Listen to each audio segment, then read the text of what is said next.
इतिहास में अक्सर एक नैरेटिव सेट किया जाता है कि मेनलैंड इंडिया और असम हमेशा एक दूसरे के विरोधी रहे हैं। मुगलों के लगातार हमलों ने इस सोच को और गहरा कर दिया। लेकिन क्या ये पूरा सच है? आज हम इतिहास के दो सेनापतियों की तुलना करेंगे।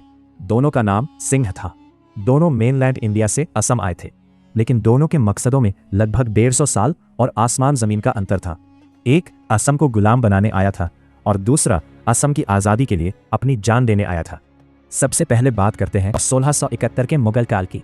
मुगल बादशाह औरंगजेब ने अपने सबसे काबिल राजपूत जनरल मिर्जा राजा राम सिंह को एक विशाल सेना के साथ असम भेजा। राम सिंह का लक्ष्य क्या था?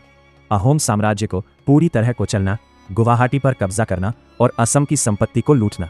राम सिंह अहोमों के लिए एक हमलावर थे।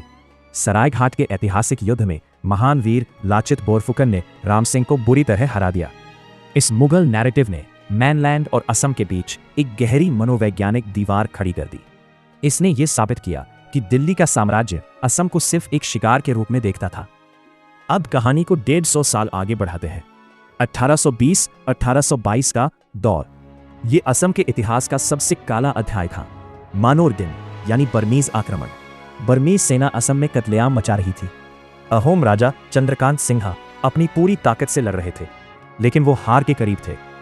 तब उन्होंने मदद के लिए मेनलैंड भारत की तरफ देखा। उनकी पुकार पहुंची सीधे पंजाब के सिख साम्राज्य के संस्थापक महाराजा रणजीत सिंह के पास। उन्होंने असम को बचाने के लिए अपनी 500 एलीट सिख सैनिकों की टुकड़ी भेजी।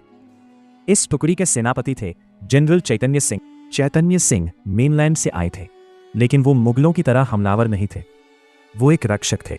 हदीरा चाकी के भयानक युद्ध में जनरल चैतन्य सिंह और उनके सिख सैनिकों ने अहोम सेना के कंधे से कंधा मिलाकर बर्मीज सेना का डटकर सामना किया। इतिहास कहता है कि चैतन्य सिंह ने अहोम राजा को वचन दिया था कि वो असम की स्वतंत्रता के लिए अपनी आखिरी सांस तक लड़ेंगे, और उन्होंने अपना वचन निभाया।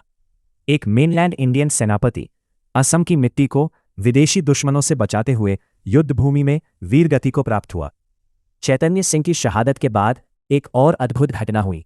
उनके बचे हुए सैनिक पंजाब वापस नहीं गए। उन्होंने असम की मिट्टी को अपना लिया, यहीं के लोगों से शादियां की और यहीं बस गए। आज हम उनके वंशजों को असम या सिख के नाम से जानते हैं। ये इतिहास का सबसे शक्तिशाली प्रमाण है कि मुगल काल के मेनलैंड नैरेटिव ने भले ही भारत और असम को बांटने का काम किया हो, लेकिन बर्मीज काल के संकट ने भारत और असम को खून के रिश्ते से हमेशा के लिए जोड़ दिया।